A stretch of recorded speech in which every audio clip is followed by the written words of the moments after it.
There have been many questions in the history of Fortnite, many confusions, and many of these important questions have been gathered by my boy, Isai. Within them, like, I would say within them, like, Jake the Viking, I'm straight up leaving.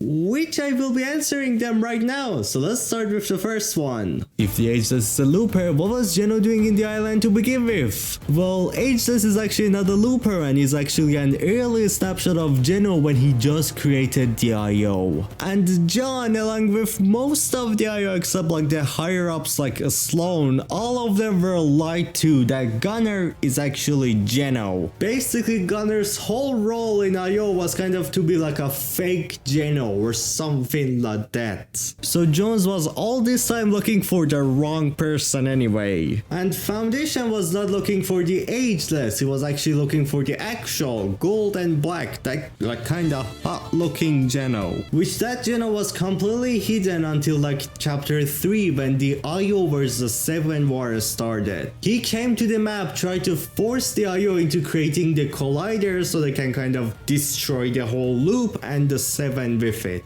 So while that was going on, because the plan wasn't going like as smoothly as he wanted it to go, he actually came in the season 2 chapter 3 live event to try to fight against the 7. And like we all know how that went. Burn in hell, motherfucker. Why do you keep bringing Midas into unnecessary stuff? Is he really that relevant? That's because I want to, so f you. No, but seriously, it's because Zodon Masters has actually already confirmed how Midas' storyline is not finished and he's still one of the biggest characters in the story. And the reason why he confirmed that is because Midas is gonna return in the future of the story to play a huge role. So like yeah, because we already know how Midas is gonna return and he's gonna play a huge role, I've been trying to find out when. When the hell are you gonna return? Oh yeah, I forgot, Mamad is in a box. How the hell will he return when I got him in the jail? Right here.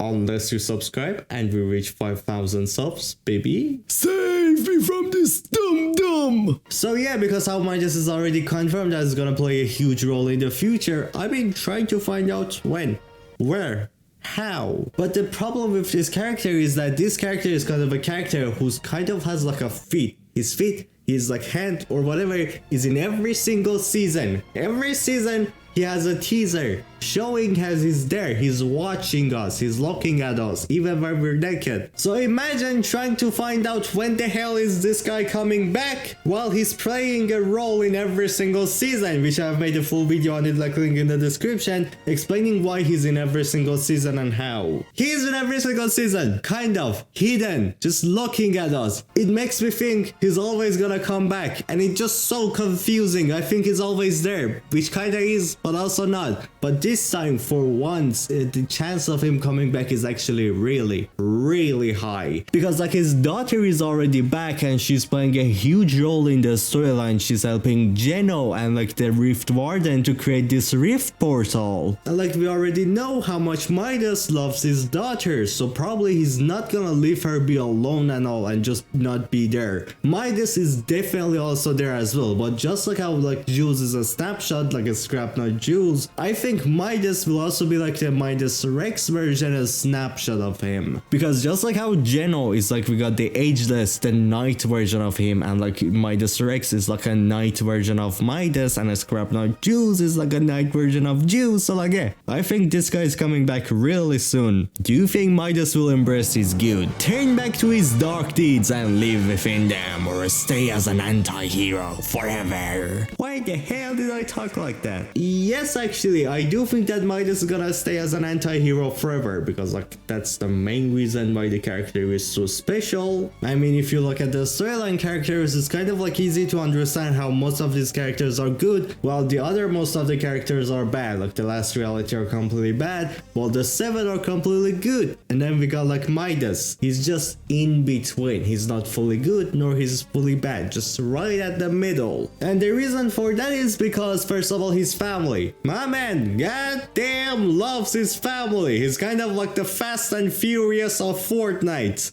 I don't have friends. I got family. If he takes anything to protect his family, he will do it. Jules, he wouldn't let you put a scratch on her. If you scratch Jules, he will scratch your ass. He will smack you. He will make you like regret your life. And therefore, because of that, if his family want him to be good, if his family like want him to do something good, Midas will do it to protect them, to make them happy. But on the other hand, Moman doesn't really care about you. Moman doesn't really care about Geno, about the 7. He didn't give a if he gets to kill you, he would. He doesn't care whatsoever. So because of that, Midas becomes a really complicated character. He doesn't want to be a full of piece of shit. His family are like counting on him, and he doesn't want to make his let his family down. He just want to actually do something good so his family becomes happy. While on the other hand, he doesn't really care. He loves his gold. He wants to spend time with his gold. He wants more gold, just gold. So yeah, that is exactly why I love Midas so much. He's just such a cool character. His storyline is so deep. There is so much depth inside of this guy. I love him so much. Help! Where is the 7? What kind of English is that? They're either separated into many realities or still captured by the last reality, and Paradigm at the moment is their only hope to come back together. So at the moment, either the 7, as I said, are captured or like separated into different realities. They don't have a way to come back together,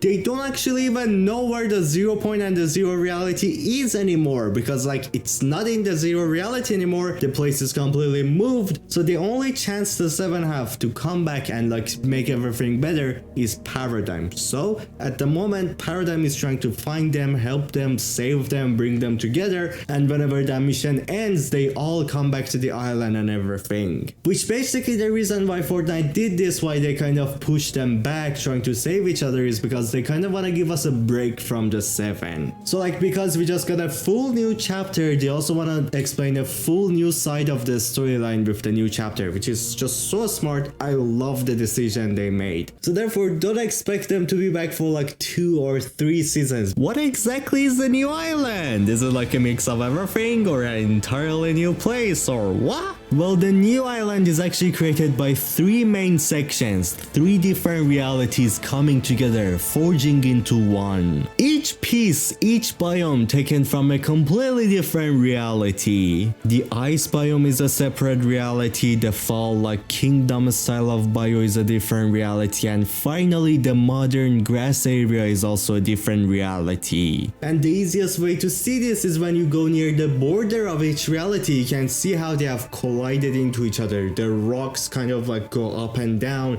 or even the easiest place. One of the locations on the map is actually a collision between 2 different realities, and you can see how crazy and different it is. Therefore, yeah, there is 3 different realities which I've explained in this video, link in the description, coming together to create this map. While also because like the chapter 2 and chapter 3 map completely like just destroyed, blew up, nothing left from it, only like tiny small pieces left. Small pieces of chapter 2 and chapter 3 map floating in the sky. 0 Point took them and also grabbed them, put them into the map as well. Things like the head of the drill, or even like the head of like the cuddle team leader thingy thing, and some other things. So in summary, this map is made by pieces of 3 different realities, while also having a small pieces of the last map, which contain chapter 3 and the chapter 2 map. Why is there titanium? Weird gay rock? Did you just call that titanium? What the f? That's vibranium, not titanium. I'm sorry, it's actually kinetic ore. The main reason Paradigm even brought like the Ageless reality here is actually because of this rock,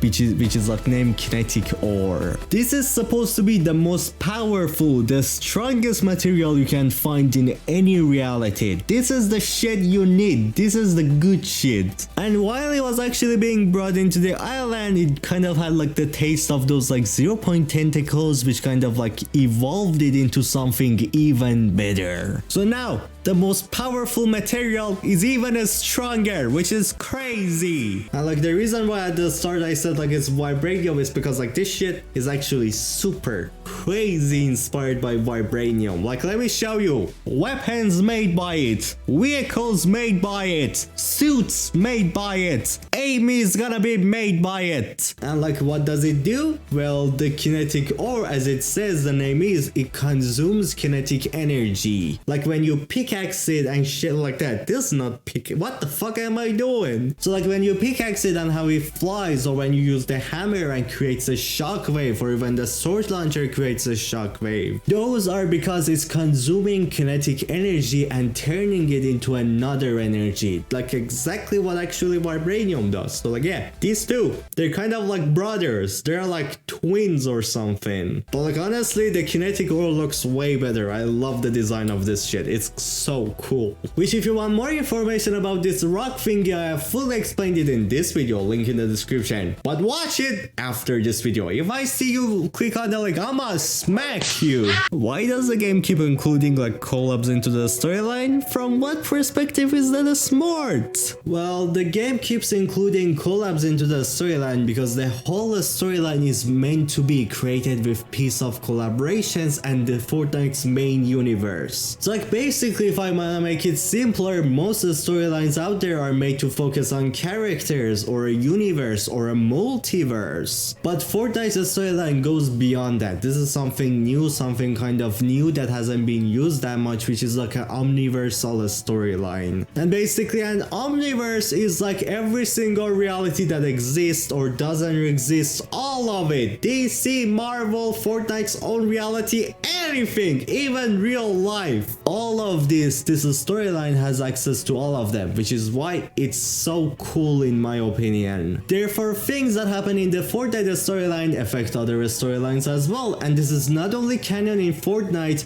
but Fortnite is also trying to make other shows and stuff make Fortnite canon in them too, which is really cool to me. Like DC, Marvel, and Rick and Morty already have confirmed how Fortnite is canon in them, at least in the comics, which is sick.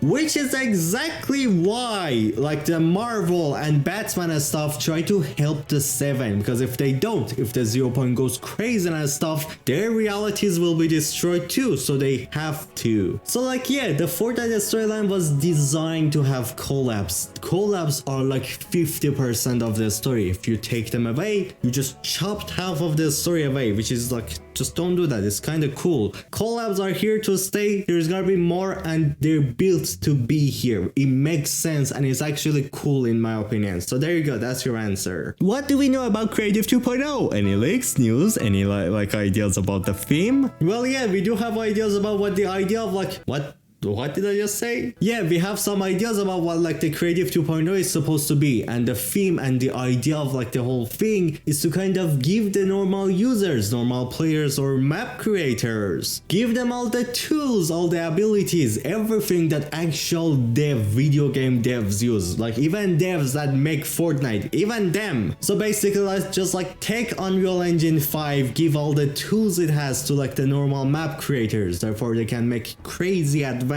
maps, the level of actual other games, which is why this is supposed to be so massive and game changing. And why it's game changing is because it's supposed to be Unreal Engine 5 tools, and if you didn't know, Unreal Engine 5 is probably the most advanced engine at the moment. So like yeah, having those tools and making map with them, crazy. And not only that, the reason why it's even more important than that is because it's a simplified version of the Unreal Engine 5. Because like Unreal Engine 5, you want to make things with that, you have to learn dev and things like that. But this is supposed to be a super crazy simplified version of that, make it easier for us. Anyone can make maps. It doesn't have to be like someone who has learned coding and stuff. Anyone can make maps with it. And not only that, you also, Fortnite is trying to let you make money out of this, make a career, make like jobs and stuff. So this is gonna be actually game changing for the game community, and I can't wait for it. But if you want more news, more leaks about it, I have this video link in the description, go watch it. But after this video, I swear to God, if you go before watching this video, has anything mattered in the Fortnite universe? Isn't it just like a loop? Well, actually know, the loop of Fortnite only matters to the players. Players are like the loopers. Basically, if I want to make this easier to understand, the Fortnite storyline is viewed from our eyes, not other characters' eyes. We don't look at the story from the Foundation's perspective. We'll look at it as the character we use and play in the game as. Therefore, to those people, which is basically us, yeah, the loop matters a lot. It loops every 20 minutes. We're gonna forget everything that has happened and things like that. But most of the storyline characters in Fortnite have found ways to be on the island without being inside of the loop. Therefore, for them, for the actual main part of the story, the loop doesn't really affect them. The loop is mainly here to affect the players, which is us. Which that means if something happens in the storyline, it's gonna be really important and it's gonna have consequences. The loop can't just like take it back, just like be like, no, it didn't happen, it's fine. That's not how it works. For example, imploding the 0 point made a huge shockwave that allowed Galactus to find out about the 0 point and understand how powerful it is. Therefore, he came in and just made a huge mess. Or even Foundation bringing the Spire here to heal the 0 point allowed the last reality to find out a way to come inside of the 0 reality, because like the Spire has actually came from their reality. And most importantly, the more the 0 point be messed with, the more realities will be completely destroyed.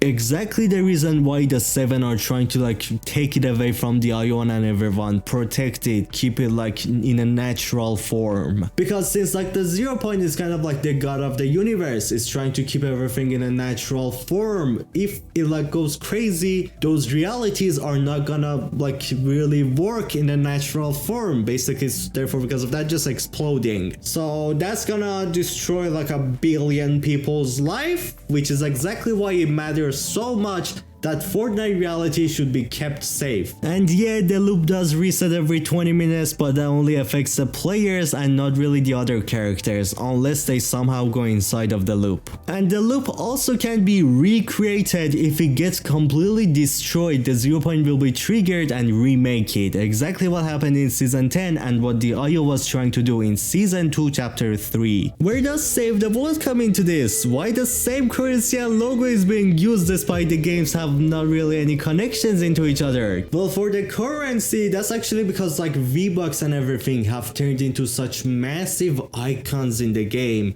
$19 Fortnite card. Who wants it? If Fortnite comes out of nowhere, be like, I wanna change this shit into like V-Bucks. people are gonna go crazy. Like, what the f is wrong with you? Why would you do that? People are used to V-Bucks. It has turned into a meme. It has turned into a culture. If they change it, it just will be a massive chaos. So that stays, but it doesn't really have any relations to Save the World. And Save the World technically is just another reality in the game, because like it's getting nearly destroyed. It's like a broken reality, and since like cubes and stuff have destroyed it, I probably say the last reality had something to do with this. Since like yeah, the whole point of last reality is to destroy realities, it just makes sense. And the reason why the Save the World part cannot be a huge part of the storyline, not be combined with the Battle Royale storyline, is because Battle Royale's storyline is created with the most powerful beings of all time versus the most powerful beings of all time. We got people like the Foundations, like Origin, people who single-handedly can destroy entire realities. They're like, Foundation alone is